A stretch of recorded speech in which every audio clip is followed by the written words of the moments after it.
ଗାଁର ନାଁ ପାଟପୁର। ଗାଁର ମୁଣ୍ଡାମୁଣ୍ଡିରେ ଗୋଟାଏ ଘର, ଆଗରେ ପଛରେ ଚାରି ବଖରା, ଖଞ୍ଜା ପାଚେରୀ ଚାଳିଆରେ ଢେଙ୍କିଶାଳ, ଆଉ ଅଗଣା ମଧ୍ୟରେ କୂଅ, ତା ଆଗକୁ ଦାଣ୍ଡ ଦୁଆର, ଆଉ ପଛକୁ ବାଡ଼ି ଦୁଆର। ଦାଣ୍ଡ ଦୁଆର ମେଲା ଘରେ ଲୋକମାନେ ଆସି ବସା ଉଠା କରନ୍ତି।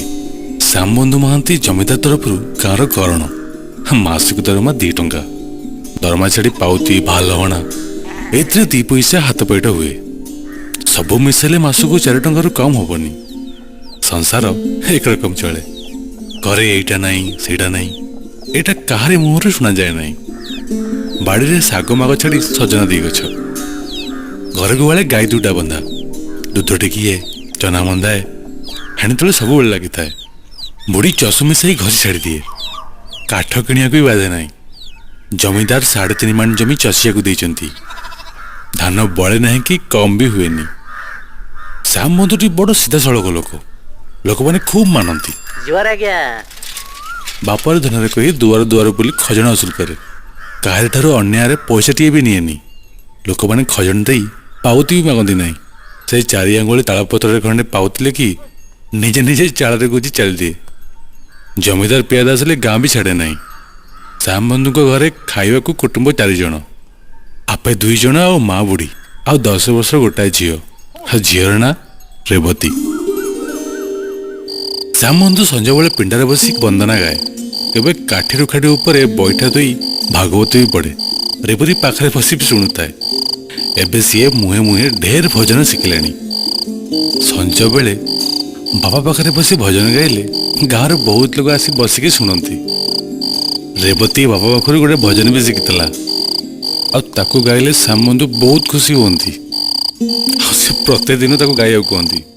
ଆଉ ରେବତୀ ବି ଗାଏ। 2 ବର୍ଷ ତଳେ ସ୍କୁଲର ଡେପୁଟି ଇନ୍ସପେକ୍ଟର ମଫସଲ ରାସ୍ତାକୁ ଯିବା ସମୟରେ ପାଟପୁରରେ ରାତିଏ ରହିଯାଇଥିଲେ। ଗାଁର ମୁଖିଆ କେତେଜଣଙ୍କର କୁଆପୋଛା କରିବାରୁ ଡେପୁଟି ବାବୁ ଓଡ଼ିଶା ବିଭାଗର ଇନ୍ସପେକ୍ଟରଙ୍କ ଠାରୁ ରିପୋର୍ଟ କରି ଗୋଟିଏ ଅପର ପ୍ରାଇମେରୀ ସ୍କୁଲ ବସେଇ ଦେଇଛନ୍ତି। ଶିକ୍ଷକ ବେତନ ମାସକୁ 4 ଟଙ୍କା। ଏଇ 4 ଟଙ୍କା ସରକାରଠୁ ମିଳେ, ଆଉ ଏହା ଛଡ଼ା ପ୍ରତି ପିଲା ମାସକୁ 9 ଲେଖାଏଁ ଦିଅନ୍ତି। ଶିକ୍ଷକଟି କଟକ ନର୍ମାଲ ସ୍କୁଲର ଅବଦାନ ବିଭାଗର ଉତ୍ତୀର୍ଣ୍ଣ ଛାତ୍ର। ନାଁ ବାସୁଦେବ। ନାଁଟା ଯେମିତି ପିଲାଟା ବି ସେମିତି। ପିଲାଟାର ଭିତର ବାହାର ସବୁ ସୁନ୍ଦର। ଗାଁ ମଝିରେ ଯିବା ବେଳେ ମୁଣ୍ଡ ଟିକେ କାହାକୁ ଚାହେଁ ନାହିଁ। ବୟସ ପାଖାପାଖି 20। ପିଲାଟା ଯେମିତି ଗୋଟାଏ ଚାଉଳରେ ଗଢ଼ା। ପିଲାଦିନ ତାକୁ ପିଗୁଳା ରୋଗ ହେଇଥିଲା। ତା ମା ମୁଣ୍ଡରେ ତତରା ପତ୍ର ମୁହଁ ଚିହ୍ନ ଦେଇଥିଲା। ସେ ଚିହ୍ନ ଆଜି ଯାଏ ଅଛି, ଆଉ ସେ ଚିହ୍ନ ତାକୁ ଖୁବ୍ ମାନେ। ବାସୁଦେବ ପିଲାକାଳରୁ ମା ବାପା ଛେଉଣ୍ଡ। ମାମୁଁ ଘରରେ ମଣିଷ ହେଇଛି। ବାସୁଦେବ ଜାତିରେ କରଣ, ଆଉ ଶ୍ୟାମବନ୍ଧୁ ସେ ମଧ୍ୟ। କେବେ ପୁନେଇ ଗୁରୁବାରରେ ଘରେ ପିଠାପଣା ହେଲେ ଶ୍ୟାମବନ୍ଧୁ ପାଠଶାଳାକୁ ଯାଇ କହି ଆସେ, ବାପା ବସୁ ସଞ୍ଜବେଳେ ଟିକେ ଆମ ଘରକୁ ଯିବ। ଏମିତି ଯିବା ଆସିବାରେ ସେମାନଙ୍କ ମଧ୍ୟରେ ଗୋଟା ମାୟା ଲାଗିଗଲାଣି। ରେବତୀ ବାସୁକୁ ଦେଖିଲେ କହେ, ଆହା ମା ଛେଉଣ୍ଡଟି, କ'ଣ ଖାଏ, କିଏ ତ ଖାଇବା ଦେଖୁଛି। ବାସୁ ପ୍ରତିଦିନ ସଞ୍ଜବେଳେ ଶ୍ୟାମବନ୍ଧୁଙ୍କ ପାଖରେ ଘଡ଼ିଏ ଅଧି ବସି ଆସେ। ବାସୁକୁ ଦୂରରୁ ଦେଖିଲେ ବାସୁ ଭାଇ ରହିଲେ ବୋଲି ରେବତୀ ପାଟି କରି ବାପକୁ କହେ। ଦିନେ ଏକଥା ସେକଥା ପଡ଼ୁ ପଡ଼ୁ ଶ୍ୟାମବନ୍ଧୁ ଶୁଣିଲେ କଟକରେ ଗୋଟିଏ ଝିଅ ସ୍କୁଲ ଅଛି। ସେଠି ଝିଅମାନେ ବି ପଢ଼ନ୍ତି, ଲୁଗାସିଆଁ ଶିଖନ୍ତି। ସେଇ ଦିନଠାରୁ ରେବତୀକୁ ପାଠ ପଢ଼ାଇବା ପାଇଁ ଶ୍ୟାମବନ୍ଧୁଙ୍କର ମନ ହେଲା, ଆଉ ସେ ମନ କଥା ବାସୁଦେବକୁ କହିଲେ। ବାସୁ ଶ୍ୟାମବନ୍ଧୁଙ୍କୁ ପିତୃତ୍ୱ ବୋଲି ମାନେ। କହିଲେ, ଆଜ୍ଞା ମୁଁ ସେଇ କଥାଟା କହିବି ବୋଲି ହେଉଥିଲି। 2 ଜଣଙ୍କ ପରାମର୍ଶରେ ରେବତୀକୁ ପାଠ ପଢ଼ାଇବାର ସ୍ଥିର କରାଗଲା। ରେବତୀ ପାଖରେ ବସି ଶୁଣୁଥିଲା। 2 ଚିଲାରେ ଘର ଭିତରକୁ ଯାଇ ମାଆକୁ କହିଲା, ଜେଜି ମୁଁ ପାଠ ପଢ଼େଇବି। ଆଉ ମା ବି କହିଲେ, ହଁ ହଁ ପାଠ ପଢ଼ିବୁ। ଆଉ ଜେଜି, ଆରେ ପାଠ କ'ଣ ଲୋ, ମାଇକିନିଆ ଝିଅଟା ପା, ରନ୍ଧାବଢ଼ା ଶିଖ, ପିଠାପଣା କରି ଶିଖ, ଝୋଟି ଦିଆ ଶିଖ, ପାଠ କ'ଣ? ରାତିରେ ଶ୍ୟାମବନ୍ଧୁ ପିଣ୍ଡାରେ ଖଣ୍ଡେ ଆମ୍ବ କାଠ ପିଢ଼ା ଉପରେ ବସି ଭାତ ଖାଉଛନ୍ତି। ରେବତୀ ଆଉ ବୁଢ଼ୀ ମା ବି ଖାଉଥିଲେ। ଏତିକି ବେଳେ ବୁଢ଼ୀ ରେବତୀର ମାଆକୁ ଡାକ ପକେଇଲା, ଆରେ ଲୁଣ ଟିକେ ଦେ। ଆଉ ପଚାରିଲେ, ଆରେ ଶ୍ୟାମ, ରେବୀ ପାଠ ପଢ଼ିବ? ପାଠ କ'ଣ ରେ? ଶ୍ୟାମବନ୍ଧୁ କହିଲେ, ହଁ ବୁ କହୁଛି ତ ପଢ଼ୁ। ଝଙ୍କଟ ପଟ୍ଟନାୟକ ଘର ଝିଅମାନେ ତ ଭାଗବତ ବୋଲି ପାରନ୍ତି, ବୈଦେହୀଶ ବିଳାସ ଛନ୍ଦ ଗାଆନ୍ତି। ରେବତୀ ଭାରି ଖପା ହୋଇଯାଇ ଜେଜିକୁ ଗାଳି ଦେଇଦେଲା, ଚାଲ ବୁଢ଼ୀ। ତାପରେ ବାପା ପାଖରେ ଅଳି କରି ଲାଗିଲା, ନା ବାପା ମୁଁ ପାଠ ପଢ଼ିବି। ଆଉ ଶ୍ୟାମବନ୍ଧୁ ବି କହିଲେ ହଁ ହଁ ପଢ଼ିବୁ ତ ଆଉ। ତାର ଦିନ ଉପର ପଳି ବାସୁଦେବ ସୀତାନାଥ ବାବୁଙ୍କ ପ୍ରଥମ ପାଠ ଖଣ୍ଡିଏ ନେଇ ରେବତୀକୁ ଦେବାରୁ ସେ ବଡ଼ ଖୁସି ହେଇ ବାପାଙ୍କ ପାଖରେ ବସି ମୂଳ ପୋଡ଼ାଠାରୁ ଶେଷ ପୋଡ଼ା ଯାଏଁ ଓଲଟେ ଓଲଟେ ଦେଖିଲା। ସେଥିରେ ହାତୀ ଘୋଡ଼ା ଗୋରୁ ସମସ୍ତଙ୍କର ଛବି ଦେଖି ଭାରି ଖୁସି ହେଲା। କିଏ ହାତୀ ଘୋଡ଼ା ଚଢ଼େଇ ଖୁସି ହୁଅନ୍ତି, ଆଉ ଆମ ରେବି ଛବିଟା ଦେଖିନା ବହୁତ ଖୁସି। ରେବି ଧାଇଁ ଯାଇ ମାଆକୁ ତା ବହିର ଛବି ସବୁ ଦେଖେଇଲା। ତାପରେ ଜେଜେମାକୁ ବି ଦେଖେଇଲା। ଜେଜେ ବିରକ୍ତ ବି ହେଇଗଲା, ଯା ଯା। ଆଉ ରେବି ତାକୁ ଦୂର ଦୂର ଗାଳି ଦେଇ ଫେରି ଆସିଲା। ଆଜି ଦିନଟା ଭଲ, ଶ୍ରୀପଞ୍ଚମୀର ଦିନ।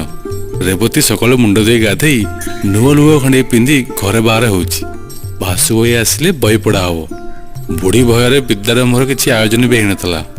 ବେଳ 6 ଘଡ଼ି ସମୟରେ ବାସୁ ଯାଇ ପଢ଼େଇ ଦେଲା। ଅ ଆ ହସେଇ ହର୍ଷଉ ଦୀର୍ଘଉ ଆଉ ଏମିତି ପ୍ରତିଦିନ ପଢ଼ା ଚାଲିଲା।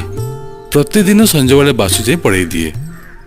2 ବର୍ଷ ମଧ୍ୟରେ ରେବତୀ ଢେର ପଡ଼ିଗଲାଣି। ମଧୁରାଓଙ୍କ ଛାନ୍ଦମାଳା ପଢ଼ିବାରେ ତୁଣ୍ଡରେ ବାଟୁଳି ବି ବାଜେନି। ଦିନେ ରାତିରେ ଶ୍ୟାମବନ୍ଧୁ ବସି ଭାତ ଖାଇବା ବେଳେ ମା ପୁଅ 2 ଜଣ କଥାବାର୍ତ୍ତା ହେଲେ। ବୋଧହୁଏ ଆଗରୁ କିଛି କଥାବାର୍ତ୍ତା ହେଇଥିଲା। ଆଜି ସେ କଥାର ଉପସଂହାର। ଶ୍ୟାମବନ୍ଧୁ କହୁଥାନ୍ତି, ହଁ ମା ଭଲ ହବ ନାଇଁ କି? ବୁଢ଼ୀ, ହଁ ଭଲ ହବ, ଜାତି କଥାଟା ବୁଝିବୁ। ଶ୍ୟାମବନ୍ଧୁ କହିଲେ, ମୁଁ ଆଜି ଆଉ କ'ଣ ବୁଝିଥିଲି କି? କରଣ ଘର ପା, ଗରିବ ପୁଅ ଗଲେ କ'ଣ ହବ, ଜାତି ଭଲ। ଆଉ ବୁଢ଼ୀ ବି ସାଙ୍ଗେ ସାଙ୍ଗେ କହିଦେଲା, ଧନ ଦୌଲତ ନାହିଁ ବିଚାର, ଜାତି କଥାଟା ଆଗେ ପଚାର। ଘର ରହିବ ତ? ଶ୍ୟାମବନ୍ଧୁ, ଆରେ ଘରେ ନ ରହିବା କୁଆଡ଼େ ଯିବ? 1000 ହେଲେ ବି ମାମୁଁ ମାଇନା, ଆଉ କ'ଣ? ରେବତୀ ପାଖରେ ବସି ଭାତ ଖାଉଥିଲା। କଥାର ମର୍ମ ବୋଧେ ସେ ବୁଝିପାଇଲା। ସେହି ଦିନଠୁ ତାର ଭାବରଙ୍ଗର ଅନ୍ୟ ରକମ ଦେଖୁଛି। ତାକୁ ବାପା ଆଗରେ ବାସୁଭାଇ ପଢ଼େଇଲେ କେମିତି ଗୋଟେ ଲାଜ ମାଡ଼େ, ଅକାରଣ ସକାରଣ ହସ ମାଡ଼େ। ମୁଣ୍ଡ ତଳକୁ ପୋତି ଦେଇ 2 ଓଠ ବୁଝି ହସ ଲୁଚାଏ। ଏଣିକି ବାସୁ ପଢ଼େଇଲେ ତୁନି ତୁନି କରି ପଢ଼େ, ଆଉ କେତେବେଳେ ଖାଲି କରେ। ପଢ଼ା ସରିଲା ପରେ ପାଟି ବୁଝି ହସି ହସି ଘରକୁ ପଳେଇଯାଏ। ପ୍ରତିଦିନ ସଞ୍ଜବେଳେ ଦାଣ୍ଡ ଦୁଆର କବାଟକୁ ଧରି କାହାକୁ ଚାହିଁଥାଏ। ବାସୁ ଆସିଲେ ଘରକୁ ପଳାଏ, 5 ଡାକରେ ବାହାର ନାହିଁ। ଏଣିକି ରେବତୀ ଦାଣ୍ଡକୁ କେବେ ବାହାରିଲେ ବୁଢ଼ୀ ବି ଚିଡ଼ିଯାଏ। ଦେଖୁ ଦେଖୁ ପଞ୍ଚମୀକୁ ପଞ୍ଚମୀ 2 ବର୍ଷ ହେଇଗଲାଣି। ବିଧାତାର ବିଧାନ। ଫଗୁଣ ମାସ ଦିନ। କାହିଁ କିଛି ନାହିଁ, ଅଚାନକ କାଉଁ ବାଡ଼ି ଆସିଲା। ସକାଳେ ଗାଁରେ ଶୁଣାଗଲା ଗୁମାସ୍ତା ଶ୍ୟାମବନ୍ଧୁକୁ ବାଡ଼ି ଧରିଛି। ମଫସଲ ଗାଁରେ ବାଡ଼ି ପଡ଼ିଲେ ତାଟି କବାଟ ପଡ଼ିଯାଏ। ଘରେ ତ ମାଇକିନା 2ଟାକ ଯାକ। ବାସୁଦେବ ଶୁଣି ସ୍କୁଲ ଛାଡ଼ି ଧାଇଁଲା। ଶ୍ୟାମବନ୍ଧୁଙ୍କ ପାଖରେ ବସି ଗୋଡ଼ରେ ହାତ ବୁଲାଉଥାଏ। ପାଣି ଟୋପା ଟୋପା ବି ମୁହଁରେ ଦେଉଥାଏ।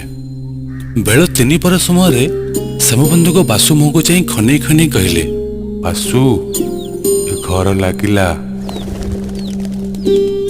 ଘରେ ଚହଳ ପଡ଼ିଗଲା। ରେବତୀ ଭୂଇଁରେ ବସି ଗଡ଼ୁଥାଏ। ଗାଁର ଲୋକେ ଶୁଣି କହିଲେ, ହେଇଗଲା ପରା, ଦେଖୁ ଦେଖୁ ସଞ୍ଜ ବେଳକୁ କିଛି ନାହିଁ। କ'ଣ କରିବେ? ବାସୁଦେବ ତ କାଲିକା ପିଲା, ଆଉ 2ଟା ଭୁଆ ଶୁଣି। ଗାଁର ବନଶାଳୀ ଜାଣିବା ଶୁଣିବା ଲୋକ। ତା ଦେହରେ 50 ବି 60 ବୁଲିଲାଣି। କାଲି ହେଲେ ଯିବାକୁ ହବ, ଆଜି ହେଲେ ଯିବାକୁ ହବ।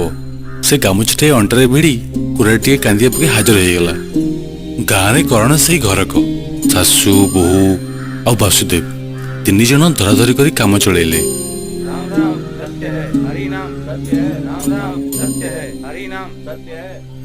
ମଶାଣରୁ ଫେରି ଆସିବା ବେଳେ କୁଆତାରା ଉଇଲାଣି। ଘରେ ପଶିଲା ବେଳକୁ ରେବତୀର ମା ପୋଖରୀ ପାଣି ଆଣିବାକୁ ଗଲା। ଦେଖୁ ଦେଖୁ ଦିନ 2 ପହର। ଗାଁରେ ହାଟ ହେଲା, ଆଉ ରେବତୀର ମା ନାହିଁ। କଥା ନାହିଁ, ଦିନ ଚାଲିଯାଏ। କାହାର ଲାଗି ବସି ରହେ ନାହିଁ। କାହାରି ପାଲିଙ୍କ ଉପରେ ପାଟଛତା ତ କାହାର ବେଡ଼ି ଉପରେ କୋରଡ଼ା। ଦିନ ଯାଉଛି ସମସ୍ତଙ୍କର, ଆଉ ଜୀବ ବି ସମସ୍ତଙ୍କର। ଏମିତି ଦେଖୁ ଦେଖୁ 3 ମାସ କଟିଗଲାଣି। ଶ୍ୟାମବନ୍ଧୁଙ୍କ ଘରେ 2 ଗୋଟି ଗାଈ ଥିଲେ। ତହବିଲର ବାକି ଟଙ୍କା ସକାଳେ ଜମିଦାର ଘର ଲୋକ ଆସି ବାନ୍ଧି ଘେନିଗଲେ।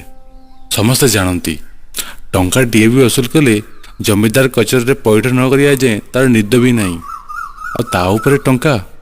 ଗାଈ 2ଟି ବଡ଼ ଦୁଧିଗାଳି, ଏକଥା ଜମିଦାରଙ୍କୁ ଜଣାଥିଲା। ତା ଛଡ଼ା ଜମିଦାର ଚଷିବାକୁ 3 ମାଣ ଜମି ଦେଇଥିଲେ, ତାକୁ ବି ଛଡ଼େଇ ନେଲେଣି। ବଳଦ 2ଟା 17.5 ଟଙ୍କାରେ ବିକା ଯାଇଥିଲା। 2 ଜଣଙ୍କ କ୍ରିୟାରେ ଖର୍ଚ୍ଚ ହେଇ ଯାହା ବଳିଥିଲା ସଟା ବଟା କରି ମାସେ ଚଳିଲା। ଆଉ ଢାଳ କଂସ ବାସନ ବିକିବାରେ ଆଉ ମାସେ ଚଳିଗଲା। ବାସୁ 2 ଓଳି ଦୁଆରକୁ ଆସେ। ରାତିରେ ଘଡ଼ି ଯାଏଁ ଥାଏ। ଆଈ ନାତୁଣୀ ଶୋଇବାକୁ ଗଲେ ସେ ବି ପଳାଏ। ବାସୁ କିଛି ଟଙ୍କା ପଇସା ଦେଲେ ଆଈ ନାତୁଣୀ କେହି ନିଅନ୍ତିନି। ବୁଢ଼ୀ ପାଖରୁ 1-2ଟା ପଇସା ନେଇ ସଉଦା କିଣି ଆସେ। ଆଉ ସେ 2 ପଇସା ସଉଦାରେ 8-10 ଦିନ ଚଳିଯାଏ। ଘରର ଚାଳ ଉଡ଼ିଗଲାଣି, ଛାଉଣି ଦରକାର। ବାସୁ 2 ଟଙ୍କାର ନଡ଼ା କିଣି ବାଡ଼ିରେ ଗଦି ଯାଇଛି। ଶରଣ ହେବାରୁ ଛପର ବନ୍ଧ ହେଇପାରେ ନାହିଁ। ବୁଢ଼ୀ ଏବେ ଦିନ ରାତି ବସି କାନ୍ଦେ ନାହିଁ, କେବଳ ସଞ୍ଜ ହେଲେ କାନ୍ଦେ। କାନ୍ଦି କାନ୍ଦି ତଳେ ପଡ଼ିଯାଏ। ଏମିତି ରାତି କାଟିଦିଏ। ରେବତୀ ସେ ବି ତା ପାଖରେ ପଡ଼ିଯାଏ। ଏବେ ବୁଢ଼ୀ ଆଖିକି ଆଉ ଭଲ ଦେଖାଯାଉ ନାହିଁ, ବାଇଆଣୀ ପରି ହେଇଗଲାଣି। ଏବେ ସେ କାନ୍ଦିବାର ଉଣା କରି ରେବତୀକୁ ଗାଳି ଦେବାକୁ ଆରମ୍ଭ କରିଛି। ଏସବୁ ଦୁଃଖ ଦୁର୍ଦ୍ଦଶାର ମୂଳ କାରଣ ରେବତୀ। ରେବତୀ ପାଠ ପଢ଼ିବାରୁ ପୁଅ ମଲା, ବୋହୂ ମଲା, ହଳିଆ ଛାଡ଼ିଗଲା, ବଳଦ ବିକା ହେଲା, ଜମିଦାର ଘର ଗାଈ ବାନ୍ଧି ନେଲେ। ରେବତୀ ହେଉଛି କୁଲଖଣି, ଲକ୍ଷ୍ମୀ ଛାଡ଼ିଗଲେ। ଏମିତି ବୁଢ଼ୀର ଗାଳି ଶୁଣିବା ପରେ ରେବତୀ ଆଖିରୁ ବି 2 ଧାର ବହିଯାଏ। ଡରରେ ବୁଢ଼ୀ ପାଖରେ ଛିଡ଼ା ବି ହେଇପାରେ ନାହିଁ। ଏପଟେ ଜମିଦାର ଘର ଲୋକମାନେ ଆସି ଆଜି ଏହି ହିସାବ କାଲି ସେହି ହିସାବଟା ମାଗନ୍ତି। ବାପା ମା ଗଲା ଦିନଠୁ ରେବତୀ କିଏ ଦାଣ୍ଡ ଦୁଆରେ ଆଉ ଦେଖିନି। କେତେଦିନ ଯାଏ ବୋହୁ ବୋହୁ କରି କାନ୍ଦୁ ପଡ଼ୁଥିଲା। ଏବେ ତ ଆଉ ପାଟି କରି ବି କାନ୍ଦେନି। ଶ୍ୟାମବନ୍ଧୁଙ୍କ ମରିବାର ଆଜିକୁ ହାତ ଗଣତରେ 5 ମାସ ହେଇଗଲାଣି। ଠିକ୍ ଦିନ ଦ୍ୱିପହରେ ବାସୁ ଦୁଆରେ ଡାକିଲା। ଏତେବେଳେ ସେ କେବେ ଆସେନି। ବୁଢ଼ୀ କୁନ୍ତେଇ କୁନ୍ତେଇ ଯାଇ ଦୁଆର ଫିଟେଇଲା। ବାସୁ କହିଲା, ଜେଜେମା, ଡେପୁଟି ଇନ୍ସପେକ୍ଟର ହରିପୁର ଥାନାରେ ବସି ପାଠଶାଳା ପିଲାମାନଙ୍କୁ ପାଠ ପଚାରିବେ। ସବୁ ସ୍କୁଲର ପିଲାମାନେ ଯିବେ। ମୋ ପାଖକୁ ଚିଠି ଆସିଛି। ମୁଁ ପିଲାମାନଙ୍କୁ ନେଇ କାଲି ସକାଳେ ଯିବି। 5 ଦିନ ଲାଗିବ। ରେବତୀ କବାଟ ଖଣ୍ଡେ ଛିଡ଼ା ହେଇ ଶୁଣୁଥିଲା। ଲଟ୍ କରି ବସି ପଡ଼ିଲା। ବାସୁ 5 ଦିନ ସକାଶେ ଚାଉଳ, ଲୁଣ, ତେଲ, ବାଇଗଣ କିଛି ଆଣି ଅଗଣାରେ ଥୋଇ ବୁଢ଼ୀକୁ ଜୁହାରଟିଏ ହେଇ ଚାଲିଗଲା। ରେବତୀ ଏକଦିନରେ ବାସୁକୁ ଚାହିଁଥାଏ। ଆଜିକା ଚାହାଣୀ ଏକଦମ ଅଲଗା। ଆଗେ ବାସୁ ଚାହିଁଲେ ମୁଣ୍ଡ ତଳକୁ ପୋତି ଦେଉଥିଲା।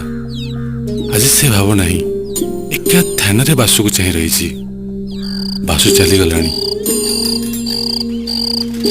ଆଉ ଦିନ ନାହିଁ। ଘର ବାହାର ଅନ୍ଧାର ହେଲାଣି। ରେବତୀ ଯେମିତି ଚାହିଁଥିଲା ସେମିତି ଚାହିଁଛି। ବୁଢ଼ୀ ଡାକିଲାଠୁ ତା ଚେତନା ପଶିଲା। ଘର ବାହାର ସବୁ ଅନ୍ଧକାରମୟ। ରେବତୀ ବସି ଦିନ ଗଣୁଛି। ଆଜିକି 6 ଦିନ। ବାପା ମା ଗଲା ଦିନଠୁ ଦାଣ୍ଡ ଦୁଆରେ ଦେଖିନଥିଲା। ଆଜି ସକାଳୁ ଦାଣ୍ଡ ଦୁଆରେ 2 ଥର ମୁହଁ ମାରିଲାଣି। ବେଳ ଅନ୍ଦାଜ 6 ଘଡ଼ି। ହରିହରପୁରରୁ ସ୍କୁଲର ପିଲାମାନେ ଫେରି ଆସିବା ମାତ୍ରେ ଲୋକ ବୋଲାବୋଲି ହେଲେ। ଗୋପାଳପୁରର ବରଗଛ ମୂଳରେ ପଣ୍ଡିତଙ୍କ ବାଡ଼ି ଧଇଲା। 4 ଥର ପୋଖରୀ ପାଣି ହେଲା। ଅଧରାତ୍ରି ଚାଲିଗଲେ। କେତେ ଲୋକ କେତେ କଥା କହିଲେ। ଆହା କି ରୂପ, କେତେ ଭଲ ପିଲା। ଦାଣ୍ଡରେ ଚାଲିଯାଉ ତ ମାଛି ଟିକେ ମୋ କହିବ ନାହିଁ। ରେବତୀ ଶୁଣିଲା, ବୁଢ଼ୀ ବି ଶୁଣିଲା। ବୁଢ଼ୀ କାନ୍ଦି କାନ୍ଦି ତା କଣ୍ଠ ରୁଦ୍ଧ ହେଇଗଲା। ଆଉ କାନ୍ଦି ପାଇଲା ନାହିଁ। ଶେଷରେ ଉଠି କହିଲା, ଆହା ବାପା, ବିଦେଶକୁ ଆସି ଆପଣା ବୁଦ୍ଧିର ପ୍ରାଣ ହରାଇଲେ। ତାମାନେ ସେ ବି ଦୁର୍ବୁଦ୍ଧି କଲା ରେବତୀକୁ ପାଠ ପଢ଼ିବା ପାଇଁ, ନହେଲେ ମରିନଥାନ୍ତା। ଲୋକଙ୍କ କଥା ଶୁଣିଲା ବେଳଠୁ ରେବତୀ ଘରେ ଯାଇ ପଡ଼ିଛି। ତାର ଶବ୍ଦ ନାହିଁ। ସେ ଦିନଟା ଗଲା। ତା ଆର ଦିନ ସକାଳେ ବୁଢ଼ୀ ରେବତୀକୁ ପାଖରେ ନ ଦେଖି ଡାକ ପଇଲା, ରେବତୀ, ଏ ରେବତୀ। ବୁଢ଼ୀ ଆଗକୁ ତ ଦେଖାଯାଏ ନାହିଁ। ଅଣ୍ଡାଳି ଅଣ୍ଡାଳି ଯାଇ ରେବତୀକୁ ପାଇଲା। ଡାକିଲା, କିନ୍ତୁ କିଛି ଜବାବ ପାଇଲା ନାହିଁ। ତା ହାତରେ ଦେହ ବୁଲେଇ ଦେଖିଲା। ଭାରି ଜ୍ୱର, ଦେହରୁ ନିଆଁ ବାହାରୁଛି। ବୁଢ଼ୀ ଢେର ବେଳେ ଯାଏ ବସି କ'ଣ ପାଞ୍ଚିଲା। କ'ଣ କରିବ, କାହାକୁ ଡାକିବ, କିଛି ସ୍ଥିର ନ କରିପାରି ଖପା ହେଇକିନା କହିଲା, ଯା ଆପଣ କିଆ ତହିଁକି ଇଲାଜ କିଆ। ମାନେ ତା ପାଠ ପଢ଼ିବାରେ ତାକୁ ଜ୍ୱର ହେଲା। ମୁଁ କ'ଣ କରିବି। ଦିନେ ଗଲା, 2 ଦିନ ଗଲା, ଏମିତି 5 ଦିନ ହେଇଗଲା। ରେବତୀ ମାଟିରେ ଲାଗିଯାଇଛି। ଆଖି ଫିଟଉନି। ଡାକିଲେ ଉଁଚୁଁ ବି କହୁନି। ଆଜିକୁ 6 ଦିନ। ରେବତୀ ସକାଳୁ 2-4 ଥର ପାଟି କଲାଣି। ବୁଢ଼ୀ ପାଟି ଶୁଣି ପାଖକୁ ଗଲା। ଦେହରେ ହାତ ବୁଲେଇ ଦେଖିଲା। ଗୋଡ଼ ହାତ ଶୀତଳ। ଡାକିଲେ ହୁଁ ହୁଁ ଜବାବ ଦେଲା। କଟମଟ କରି ମୁହଁକୁ ଚାହୁଁଛି। କିଛି ନ ପଚାରିଲେ ମଧ୍ୟ କିଛି କଥା କହିଯାଉଛି। ଶନିପାତର ଲକ୍ଷଣ। କିନ୍ତୁ ବୁଢ଼ୀ କିଛି ଖୁସି ହେଲା। ଦେହରେ ତାତି ନାହିଁ। କଥା କହୁନଥିଲା, ଏବେ କଥା ବି କହିଲାଣି। ଚାହୁଁନଥିଲା, ଆଉ ଏବେ ଆଖି ଫିଟେଇଲାଣି। ପାଣି ପିଇବାକୁ ମାଗିଲାଣି। 6 ଦିନ ହେଲା ଜିଭରେ ପାଣି ଟୋପାଏ ବାଜି ନାହିଁ। 4ଟା ପଥି ପେଟରେ ପଡ଼ିଲେ ଝିଅଟା ଉଠି ବସିବ। ସେ କହିଲା, ତୁ ଶୋଇଥା, ମୁଁ 4ଟା ପଥି ରାନ୍ଧି ଆଣେ। ଏକଥା କହି ବୁଢ଼ୀ ବାହାରକୁ ଗଲା। ପଥି ରାନ୍ଧିବ କ'ଣ? ଘରେ ପାଛିଆ, କୁଣ୍ଡେଇ, ହାଣ୍ଡି, ଆଟିକା ସବୁ ଖୋଜିଲା। ମୁଠାଏ ଚାଉଳ ବି ନାହିଁ। ନିଶ୍ୱାସ ଟିକେ ପକାଇ ଘଡ଼ିଏ ବସିଲା। ବାସୁ 5 ଦିନକୁ ଚାଉଳ ଡାଲି କିଣିଦେଇ ଆସିଥିଲା। ସେଥିରେ 10 ଦିନ ଚାଲିଗଲା। ଘରେ କଂସା ବାସନ କିଛି ନାହିଁ। ହାତରେ ଗୋଟେ କଣା ଢାଳ ପଡ଼ିଲା। ସେଟା ଧରି ହରିସା ଦୋକାନକୁ ବାହାରିଲା। ହରିସା ଘର ଗାଁ ମଝିରେ। ତାର ରୀତିମତ ଦୋକାନ ନାହିଁ। ଚାଉଳ ଡାଲି ଲୁଣ ଏଇସବୁ ରଖିଥାଏ। କୌଣସି ଦିନ ବିଦେଶୀ ଲୋକ ପହଞ୍ଚିଲେ ସେଠି କିଣାକିଣା କରନ୍ତି। ବୁଢ଼ୀ ଢାଳଟା ଧରିନା ହରିସା ଦୁଆରେ ପହଞ୍ଚିଲା। ହରିସା ବୁଢ଼ୀ ହାତରେ ଢାଳଟାକୁ ଦେଖି ଅର୍ଥଟା ବୁଝିପାଇଲା। ବୁଢ଼ୀ ନିଜର ଅଭିପ୍ରାୟ ଜଣାଇବାରୁ ହରି ଢାଳଟା ହାତରେ ଧରି ଚାରିପାଖ ଦେଖିଲା ଆଉ କହିଲା, ନାଇଁ ନାଇଁ, ମୋ ଘରେ ଚାଉଳ ନାହିଁ। କଣା ଢାଳ ରଖି କିଏ ଚାଉଳ ଦବ? ହରିର ଘରେ ଚାଉଳ ନଥିଲା ତା ମାନେ ନୁହଁ, ଆଉ ଦବାକୁ ମଧ୍ୟ ଇଚ୍ଛା, କିନ୍ତୁ ଶସ୍ତାରେ। ଚାଉଳ ନଥିବାର ଶୁଣି ତ ବୁଢ଼ୀ ମୁଣ୍ଡରେ ବଜ୍ର ପଡ଼ିଗଲା। କ'ଣ କରିବି? ଝିଅଟା ଜ୍ୱରରୁ ଉଠିଛି, ତା ମୁହଁରେ କ'ଣ ଦେବି? ବୁଢ଼ୀ ଏମିତି କରି ଢାଳଟା ଧରି ବାହାରୁଥିଲା। ହରି କହିଲା, ଦିଅ ଦିଅ ଢାଳଟା ଦିଅ, ଦେଖେ ମୁଁ ଘରେ କ'ଣ ଅଛି। ହରି ଢାଳଟା ରଖି 4 ମାଣ ଚାଉଳ, ଅଧମାଣେ ଯାଇ ଆଉ କିଛି ଲୁଣ ଦେଲା। ବୁଢ଼ୀ 4-6 ଜାଗା ବସି ଉଠି ଘରେ ପହଞ୍ଚିଲା। ଏପର୍ଯ୍ୟନ୍ତ ବୁଢ଼ୀ ଦାନ୍ତରେ ଦାନ୍ତକାଠି ବାଜିନି। ଘରେ ପହଞ୍ଚି ରେବତୀକୁ ଡାକିଲା। ତାର ବିଶ୍ୱାସ ରେବତୀ ଭଲ ହେଇଗଲାଣି। ପାଣି କାଢ଼ିଦେବ, ଭାତ ରାନ୍ଧିବ। ରେବତୀ ଜବାବ ଦେବାରୁ ସେ ଭାରି ଖପା ହେଇଗଲା। ଏଣେ ରେବତୀର ଶନିପାତ ରୋଗ। ଦେହ ଶିଥିଳ ପଡ଼ିଗଲାଣି। ଘରେ ଯାକ ଗଡ଼ି ଗଡ଼ି ବାହାରକୁ ଆସିଲା। ବାଡ଼ି ଦୁଆରକୁ ଯାଇ ପିଣ୍ଡାରେ ବସିଲା। ଦିନ ଶେଷ ହେଲାଣି। ଖୁବ୍ ପବନ ହେଉଛି। ବାଡ଼କୁ ଆଉଜି ବସିଲା। ବାଡ଼ି ଯାକ ଅନେଇଲା। ବାପା ଗଲା ବର୍ଷ କଦଳୀ ଗଛ ଲଗାଇଥିଲେ, ଭଣ୍ଡା ବାହାରିଲାଣି। 2 ବର୍ଷ ତଳେ ମା ଗୋଟେ ପିଜୁଳି ଗଛ ବି ଲଗାଇଥିଲା, ଫଳ ଆସିଲାଣି। ଆକାଶକୁ ଚାହିଁଲା। ପହରିକିଆ ତାରାଟା ଥକ୍ ଥକ୍ କରି କିରଣ ବାହାରୁଛି। ଏକା ଧ୍ୟାନରେ ରେବତୀ ସେଇ ତାରାକୁ ଚାହିଁଛି। ଆଖିରେ ପଲକ ପଡ଼ୁନି। ତାରାର ଆକାର କ୍ରମଶଃ ବଢ଼ିଯାଇଛି। ଚକ୍ର ପରି ଆକାର ହେଲାଣି। ତାପରେ ଆଉ ଶବ୍ଦ ନାହିଁ, କେବଳ ନିଶ୍ୱାସ ଶବ୍ଦ। ଏଣେ ବୁଢ଼ୀ ଘୁଷୁରି ଘୁଷୁରି ଯାଇ ରେବତୀ ଶୋଇବା ଜାଗା ଦେଖିଲା। ରେବତୀ ନାହିଁ। ଘର ଯାକ, ବାହାର ଅଗଣା, ଢିଙ୍କି ତଳ କୋଉଠି ପାଇଲାନି। ଭାବିଲା ଜ୍ୱର ଭଲ ହେଇଗଲାଣି ତ ବାଡ଼ିରେ ବୁଲୁଥିବ। ଡାକ ପକେଇଲା, ରେବତୀ, ରେବତୀ। ବାଡ଼ି ଦୁଆରକୁ ଗଲା। ଅଣ୍ଡାଳି ଅଣ୍ଡାଳି ପିଣ୍ଡାକୁ ଉଠିଲା ଆଉ କହିଲା, ମଲା, ତୁ ଏଇଠି ବସିଛୁ? ଦେହରେ ହାତ ଦେଇ ବୁଢ଼ୀଟା ଫାଷ୍ଟ ଚମକି ପଡ଼ିଲା। ଆଉ ଥରେ ଭଲ କରି ଗୋଡ଼ଠାରୁ ମୁଣ୍ଡ ଯାଏଁ ହାତ ବୁଲିଲା। ଗୋଟେ ଉତ୍କଟ ଶବ୍ଦ ହେଲା। ସାଙ୍ଗେ ସାଙ୍ଗେ ପିଣ୍ଡା ତଳେ 2 ଥର ତୁଳ ତୁଳ ଶବ୍ଦ ହେଲା। ଶ୍ୟାମବନ୍ଧୁ ମହାନ୍ତିଙ୍କ ଘରର କୌଣସି ପ୍ରାଣୀକୁ ଜଗତରେ ଆଉ କେହି ଦେଖି ନାହାନ୍ତି। ପଡ଼ୋଶୀମାନେ ରାତି ପହର ସମୟରେ ଶେଷ ଶବ୍ଦ ଶୁଣିଥିଲେ, ରେବତୀ, ରେବତୀ।